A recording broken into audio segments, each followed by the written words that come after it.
Cuando dormimos, apenas podemos distinguir la realidad de un sueño. Entonces, ¿cómo sabemos lo que es real y lo que no lo es? Para los científicos, algo es real si sus propiedades están determinadas antes de ser medidas. Una manzana puede ser verde incluso cuando nadie la mira. Pero el mundo cuántico parece seguir otras reglas. Y 3 científicos han ganado recientemente un premio Nobel que demuestra que nuestro universo no es localmente real. Pero si nuestro mundo no es real, ¿qué es este lugar en el que vivimos? Imagina que hay 2 personas, Anna y Luke, ambas situadas en lados opuestos de nuestro sistema solar. Se envían 2 monedas desde el centro del sistema solar, cada una dirigida a un observador. Mientras las monedas se mueven por el espacio, están girando. Según la mecánica cuántica, es imposible predecir en qué lado caerán las monedas. Los resultados son aleatorios, pero cuando Anna mide la cara, sabe instantáneamente que la moneda de Luke debería haber caído en la cruz. La probabilidad de predecirlo correctamente, incluso 200 veces seguidas, es de 1 entre 10 a la potencia de 60, lo que supone más que todos los átomos del sistema solar.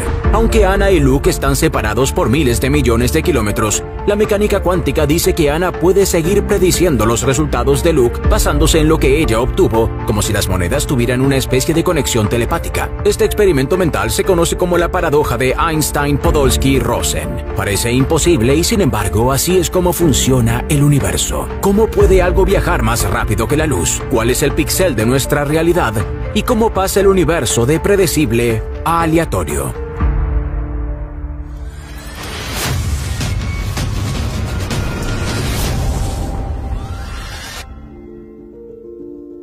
Antes de la mecánica cuántica, los científicos creían que el mundo era determinista. Pensaban que si conocían ciertas propiedades de un sistema físico, podían determinar todo lo relacionado con este sistema en el pasado y en el futuro. Pero entonces los físicos descubrieron un fenómeno llamado entrelazamiento cuántico, que describe un estado en el que 2 partículas permanecen conectadas independientemente de la distancia a la que se encuentren. Puede que esto no suene demasiado emocionante, pero imagina que esto funciona incluso si el par enredado está en lados opuestos del universo. Esto parece extraño incluso en el mundo de la mecánica cuántica. En general, creemos que nada puede viajar más rápido que la luz, lo que significa que hay un límite a la velocidad de cualquier señal. Sin embargo, si creas un par de partículas entrelazadas y las envías en dirección opuesta, aumentando la distancia entre ellas y luego mides el estado cuántico de una partícula, el estado cuántico de la otra partícula se determinará de repente. Puedes imaginarlo como 2 cajas, cada una de las cuales contiene una piedra blanca o una negra. Así, siempre y cuando una persona abra una de las cajas, conocerá inmediatamente la piedra que hay en la otra caja. Esto se ha demostrado a través de distancias de cientos de kilómetros en intervalos de tiempo de menos de 100 nanosegundos.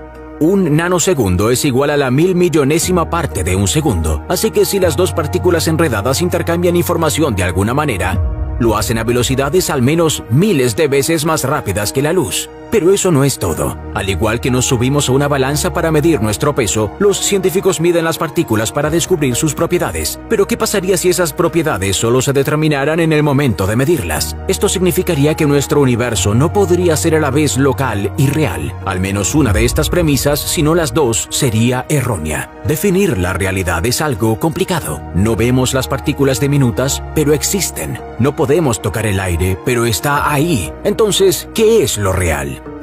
En física, real significa que los objetos siempre tienen propiedades definidas independientemente de que los midamos o no. En otras palabras, la caída de un árbol en un bosque produce un sonido aunque no haya nadie que lo oiga. Y local significa que los objetos solo pueden ser influenciados por su entorno, y que esta influencia no puede viajar más rápido que la luz. Es importante que nuestro mundo sea real, porque como creía Isaac Newton, si se conocen las posiciones y velocidades de todos los ingredientes de nuestro mundo y se identifican las fuerzas que influyen en ellos, la física puede predecir cómo sería el mundo en cualquier momento del futuro. Pero el mundo cuántico tiene a menudo una naturaleza indeterminada. En pocas palabras, a menudo es aleatorio o no se puede predecir. Considere un experimento sencillo. Llene un recipiente con varios átomos radioactivos y espere. En general, se puede predecir cuántos átomos quedarán y cuántos se descompondrán. Sin embargo, nunca se puede saber con seguridad qué átomos sobrevivirán y cuáles no. O disparar una serie de partículas a través de una doble rendija poco espaciada. Se puede predecir el patrón de interferencia que aparecerá en la pantalla detrás de la rendija, pero nunca se sabrá dónde caerá cada partícula, aunque se disparen de una en una. Algunos aspectos de la física cuántica parecen ser completamente aleatorios, pero ¿son realmente aleatorios? ¿Y si solo nos falta información? Albert Einstein creía que el entrelazamiento no violaba el realismo local, sino que la física cuántica estaba incompleta. Pensaba que las variables que conectan estas partículas entrelazadas acabarían encontrándose. Y los tres científicos, John Clauser, Alan Aspect y Anton Zeilinger, compartieron un premio Nobel por demostrar que estas variables ocultas no existen. Los científicos han llegado a la conclusión de que una partícula enredada no tiene propiedades hasta que alguien la mide, y por tanto estas propiedades no pueden conocerse ni adivinarse por ningún medio.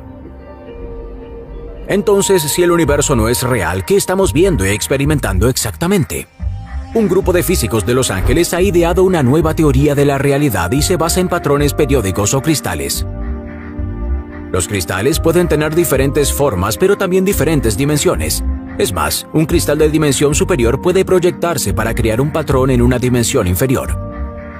El patrón resultante se denomina cuasicristal. Los físicos tomaron un cristal específico de 8D y lo proyectaron a 4D en un ángulo determinado. A partir de él han impulsado un cuasicristal 3D que creen que es una subestructura de toda la realidad. El bloque de construcción fundamental de este cuasicristal 3D se llama tetraedro o triángulo tridimensional, con todos sus lados de la misma longitud. Y esta longitud es la unidad de longitud más pequeña teorizada que existe, llamada longitud de Planck, que es 10 a la potencia de 20 veces el tamaño de un protón. Si un átomo tuviera el tamaño de la Tierra, la longitud de Planck sería del tamaño de un protón. Aquí es donde la cosa se pone espeluznante. Según su teoría, al igual que las pantallas digitales están formadas por las unidades más pequeñas de una imagen digital, los píxeles, un tetraedro es un píxel 3D de nuestra realidad. Cada tetraedro tiene solo unos pocos estados en los que puede existir y el estado de un tetraedro define los estados de otros tetraedros que llenan todo el espacio del universo.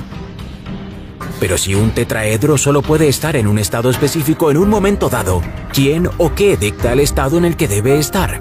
Los físicos de todo el mundo creen que la realidad está hecha de información. ¿Pero qué es la información? La información es un significado expresado a través de símbolos, pero el significado no es otra cosa que la comparación o la capacidad de percibir algo en relación con otra cosa. Y si es así, la comparación y el significado requieren una elección, es decir, la conciencia. Así que al igual que cuando solo sabemos cuáles son las propiedades de una partícula enredada cuando las medimos, el significado o la información solo puede existir cuando se percibe o se mide. Si todo esto es cierto, la realidad podría ser un producto de la conciencia. Pero también hay otra idea para nuestra existencia, la hipótesis de la simulación sugerida por el filósofo de Oxford, Nick Bostrom. Y algunos científicos creen que las probabilidades de que vivamos en una realidad simulada son del 50%. Así que, si de alguna manera pudiéramos demostrar que vivimos en una simulación, ¿cómo lo haríamos? Tendríamos que empezar con la idea de que el hardware que creó la simulación no tiene una potencia de cálculo infinita, porque de lo contrario no sería posible distinguir nuestra realidad de otra creada virtualmente. Dicho de otro modo, no podríamos notar ningún fallo. Por ello, los científicos buscan la manera de hacer que una simulación se revele con experimentos que crearían una sobrecarga en un ordenador teórico con recursos informáticos finitos. Mientras tanto, otros científicos están encontrando otras pruebas. Todo hardware informático deja un artefacto de su existencia dentro de la realidad simulada que ejecuta, así que debería haber un límite en la velocidad de procesamiento de la operación por una determinada cantidad de tiempo. Y resulta que tenemos un artefacto de este tipo en nuestro universo, la velocidad de la luz, que sigue siendo la misma independientemente del observador, tiene un límite superior y no puede ser explicado por la física. Así que puede que no sepamos qué tipo de ordenador está ejecutando nuestra realidad simulada o qué propiedades tiene, pero hay una cosa que podemos decir con seguridad. Si realizara una operación por segundo, el tamaño de su contenedor de memoria para el espacio variable sería de aproximadamente 300.000 kilómetros. Tal vez tengamos este límite de velocidad de la luz porque de lo contrario seríamos capaces de viajar a otra galaxia antes de que este ordenador pudiera programarlo. Pero no es el único indicio de que podríamos estar viviendo dentro de una simulación. Las películas o los videojuegos suelen estar en el punto de vista de los personajes para mostrar las cosas desde su perspectiva. Lo que vemos en la pantalla y oímos por los altavoces es la experiencia integrada que no sirve para los personajes. Está ahí puramente para nuestro beneficio. Y así, si aceptamos la hipótesis de la simulación como nuestra nueva realidad, la conciencia obtiene un propósito claro. Es una interfaz subjetiva integrada que consta de 5 sentidos.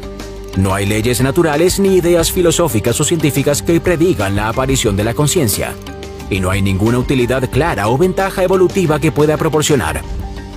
Así que parece que su función principal es que haya una experiencia.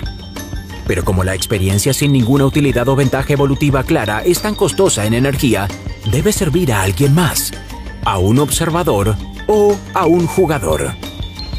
Si algún día descubrimos una forma de simular seres conscientes, las posibilidades de que vivamos en una realidad simulada se dispararían. Los físicos de la Universidad de Maryland ya han sido capaces de simular un único núcleo de helio compuesto por 2 protones y 2 neutrones. Y creen que si hoy consiguen simular un núcleo atómico, tal vez en 20 o 30 años podría simular una molécula y en 50 años un objeto de tamaño de unos pocos centímetros. Si el progreso continúa, es posible que dentro de 100 años los científicos puedan simular el cerebro humano. La cuestión es que si realmente vivimos en una simulación, no estamos programados para hacer cosas porque tenemos libre albedrío.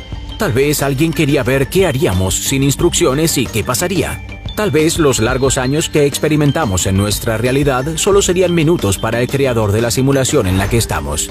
Sin embargo, dotar a un personaje del juego de su propia conciencia es algo que está mucho más allá de cualquier tecnología que poseamos actualmente. Entonces, ¿qué crees? ¿El universo y todo lo que conocemos no es lo que parece? ¿Vivimos en una simulación? Queremos saber lo que piensas, así que deja un comentario y gracias por vernos.